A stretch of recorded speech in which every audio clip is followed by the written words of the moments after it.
இந்த வார்த்தை அப்படியே மறுபடியும் ஓடும். நமக்காக டைம் ஒதுக்கிக்கலன்னா நம்ம செய்கிற காரியத்தில் சக்தி இருக்காதுங்கிறது சாதாரண வார்த்தை தான். ஆனால் இது எனக்கு எப்படி புரியும் அப்படின்னா, நான் முன்னாடி எவ்வளோ ஒர்க் பண்ணுவேன், ஆனால் அதில் இருக்கிற அவுட்புட் அந்தளவுக்கு பெருசாக இருக்காது. ஆனால் என்னைக்கு தியானம் இந்த மாதிரி எனக்காக கொஞ்சம் என் மகிழ்ச்சிக்காக நேரம் ஒதுக்க ஆரம்பித்தேனோ, அதுக்கப்புறம் வந்து மகிழ்ச்சி மீன்ஸ் இந்த தியானத்திலே எனக்கு அது கிடச்சிருது. நான் எனக்காக டைம் ஒதுக்கிக்கிறேன். ஸோ அப்பத்துலேருந்து வந்து நான் செய்கிற ஒர்க்கு வந்து ரொம்ப பர்ஃபெக்டாக செய்ய முடியுது. நல்லபடியாக எல்லா காரியமும் பண்ண முடியுது. அதுக்கப்புறம் முக்கியமான வார்த்தை, ரொம்ப சேஞ்சபிள் வார்த்தை அப்படின்னா, சந்திரகலா அக்கா ஒரு வாட்டி என்ன சொன்னாங்கன்னா, இயற்கை நம்மளை பார்த்துக்கிட்டே இருக்கு, நம்ம தான் ஒரு வாட்டி கூட எடுத்து கூட பார்க்கறது இல்லை அப்படின்னு சொன்னாங்க. அந்த வார்த்தை ரொம்ப ரொம்ப ஆழமாக பதிஞ்சிருச்சு. அது பதிஞ்சதுலேருந்து காலையில் சூரியனை பார்த்தா நான் ஹாய் சொல்லுவேன் அவங்களுக்கு. ஓ சூப்பர் தேங்க்ஸ். எனக்கு அதே மாதிரி நிலா அவங்கள பார்த்தா அவங்கள எனக்கு பிடிக்கும். என்னை காப்பாற்றுறதுக்கு தான் வந்திருக்கிறாங்க. இப்போது காலையில் மட்டும் சூரியன் அவங்க வரலைன்னா அந்த குளிரை கண்டினியூஸாக வச்சுக்கிட்டு நம்மளால வாழ முடியாது, கண்டிப்பாக வர முடியாது. ஸோ அவங்களும் தேவை. ஸோ அந்த ஒரேடியாக ஹீட்லேயும் இருக்க முடியாது. அவங்க போயிட்டு இன்னொருத்தவங்க வராங்க, ஸோ அவங்களாம் எனக்கு ஹெல்ப் பண்ண வராங்க. அதே மாதிரி இப்போ காற்று வேகமாக அடிக்குது, அதை என்னால் உணர முடியுது. ஸோ என்னை வருடுறாங்க, அவங்களுக்கு நன்றி சொல்ல முடியுது. ஸோ இன்னைக்கு அந்த வார்த்தை அது ஒரு பெரிய வார்த்தை. இயற்கை நம்மளை பார்த்துக்கிட்டே இருக்குது, நம்மக்குள்ள அரவணைப்போடு இருக்குது, ஆனால் நம்ம அவங்கள கண்டுக்கிறதே இல்லை. ஸோ நம்ம இயற்கையை வந்து கண்டுக்கணுங்கிறது என்னோட ஆசை. யாருக்காவது முடிஞ்சால் ட்ரை பண்ணுங்கள், நிச்சயமாக நல்லா இருக்குது. மெடிடேஷன் வந்து இந்த வார்த்தைகள்லாம் எனக்கு மெடிடேஷன் முன்னாடி சொல்லியிருந்தாங்கன்னா நிச்சயமாக புரிஞ்சிருக்காது, ஒன்றுமே புரிஞ்சிருக்காது. அதே மாதிரி வெஜிடேரியனாக மாறுங்க அப்படின்னு சொல்லிட்டு இந்த மெடிடேஷன் பண்ணுறதுக்கு முன்னாடி யாராவது சொல்லியிருந்தாங்கன்னா, நான் ஏன் மாறணும், எனக்கு இதான நல்லா இருக்குது, அந்த மாதிரி வரும். அது வந்து அதை புரிஞ்சுக்கிறதுக்கே ஒரு பலம் வேணும், ஒரு சக்தி வேணும், ஒரு எனர்ஜி வேணும். அந்த எனர்ஜியை மெடிடேஷன் கொடுத்துரும். ஸோ அது எனக்கு கிடச்சிது. அதுக்கு வந்து ரொம்ப ரொம்ப தேங்க்ஸ். ஸோ அது ஒவ்வொரு மரத்தை பார்த்தாலுமே நினைப்பேன், எனக்கு பிடிக்கும் அவங்க என்ன சொல்ல வராங்க. அந்த குருவி கத்துறதெல்லாம் முன்னாடி நான் கேட்டதே இல்லை, எத்தையோ கத்திருக்கும். இப்போலாம் எங்கள் வீட்டு பக்கத்தில் கத்துற குருவியை கேட்குறப்ப அதை கேட்க முடியுது. அவங்க என்ன சொல்ல வராங்க, அவங்க என்ன பண்ணுறாங்க, அவங்க என்ன சொல்கிறாங்கன்னு அப்படியே எனக்கு அப்படியே சூப்பராக இருக்குது. அந்த ரசிக்க முடியுது, யதார்த்தத்தை உணர முடியுது. எதையோ நினச்சிட்டு ரொம்ப டஃப் டைம்ஸ்லாம் கொஞ்சம் கிராஸ் பண்ணியிருக்கேன். ஒரு 3 years பேக்கு சரி ஓகே எதுக்கு வாழ்ந்துக்கிட்டு நம்ம கிட்டத்தட்ட 0க்கும் மைனஸ் போயிட்டோம், எதுக்கு இனிமேல் ஓகே நம்ம கிளம்பிடுவோன்ற மாதிரி தான் தாட் இருந்துச்சு. ஆனால் மெடிடேஷன் வந்து இந்த அளவுக்கு யாரையும் மாற்றும் அப்படிங்கிறதுக்கு நானும் ஒரு சின்ன உதாரணம் நான் நம்புகிறேன். ஸோ உங்களுக்கும் இது நிச்சயமாக பயன்படும் நம்புகிறேன்.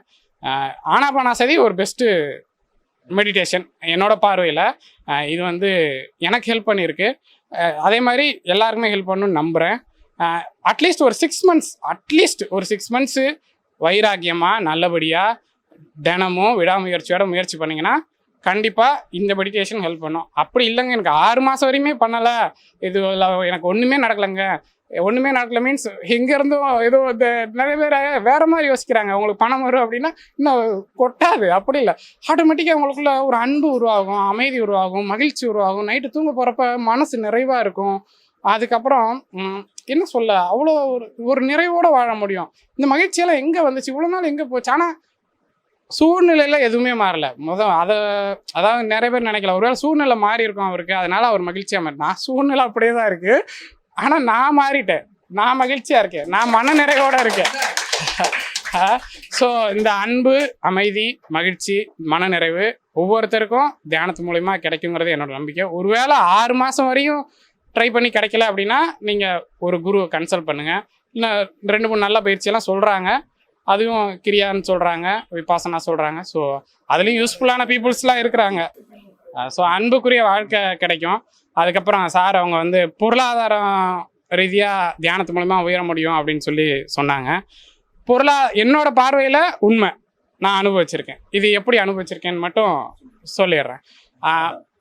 பொருளாதார ரீதியாக எப்படி உயர முடியும் அப்படின்னா, நீங்கள் நிறைய பேர் ஒரு சில கற்பனைகள், அதுதான் கற்பனையிலேருந்து வெளியில் வர்றதான் தியானம். கற்பனையிலே பொருளாதார ரீதியாக வந்துடும்னா சரி தியானம் பண்ணால் ஆட்டோமேட்டிக்காக உதவி வந்துடும், அப்படிலாம் இல்லை. என்னோட பார்வையில் நான் ஒரு 3 விஷயம் நான் கவனிச்சிருக்கேன். சரி, என்னோட பார்வையில் ஒரு 3 விஷயம் பொருளாதார ரீதியாக ஒரு 3 விஷயம் பொருளாதார ரீதியாக முன்னேறதுக்கு ஒரு 3 விஷயத்துக்கு எனக்கு ஹெல்ப் பண்ணியிருக்கு. அது எப்படிங்கிறத நான் சொல்கிறேன்.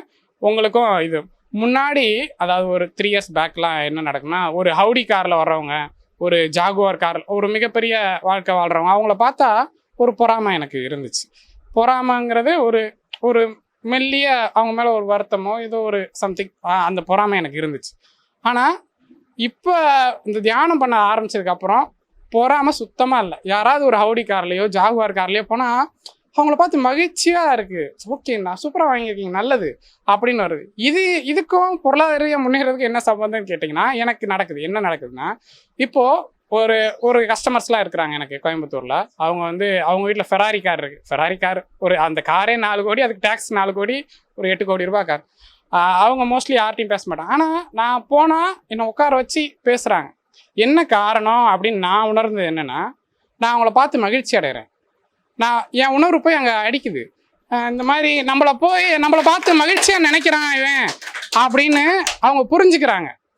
மித்தவங்களால அவங்கள பார்த்து மகிழ்ச்சி அடைய முடியல. ஏன்னா அந்த இடத்துக்கு அவங்களால போக முடியலையேன்ற சம்திங் ஏதோ ஒரு குறை இருக்குதுன்றதை அவங்க நினச்சிக்கிட்டே இருக்கிறாங்க. ஆனால் எனக்கு அப்படி இல்லை. அவங்கள நானாக தான் பார்க்குறேன். ஸோ அவங்க என்னை உட்கார வச்சு பேசுகிறாங்க அப்படின்ற காரணம் வந்து அவங்கள பார்த்து நான் மகிழ்ச்சி அடைகிறேன். ஸோ இந்த தியானம் அந்த பொறாமையை விளக்கிட்டனால ஒரு கான்டாக்டை கொடுக்குதா, ஒரு நல்ல கான்டாக்டை கொடுக்குதா, ஸோ அவங்க மூலிமா ஆர்டர்ஸ் வருமா. ஸோ இது இந்த வகையில் ஒரு வகையில் உதவுது. ரெண்டாவது, இப்போ நம்மகிட்ட ஒருத்தவங்க ஒர்க் பண்ணுறாங்கன்னு வச்சுப்போம். அந்த ஒர்க் பண்ணுறவங்க நம்ம பேச்சை கேட்கணும் அப்படின்னா நம்மக்கிட்ட ஒரு குறிப்பிட்ட எனர்ஜி இருக்கணும். அப்போ தான் அவங்க நம்ம பேச்சை கேட்பாங்க. இது யாருக்காவது அனுபவம் இருந்தால் தெரியும். சில இடத்துல ஒரு 10,000 ரூபாய் சேலரி கொடுப்பாங்க. ஆனால் அவங்க சொன்னதெல்லாம் கேட்பாங்க.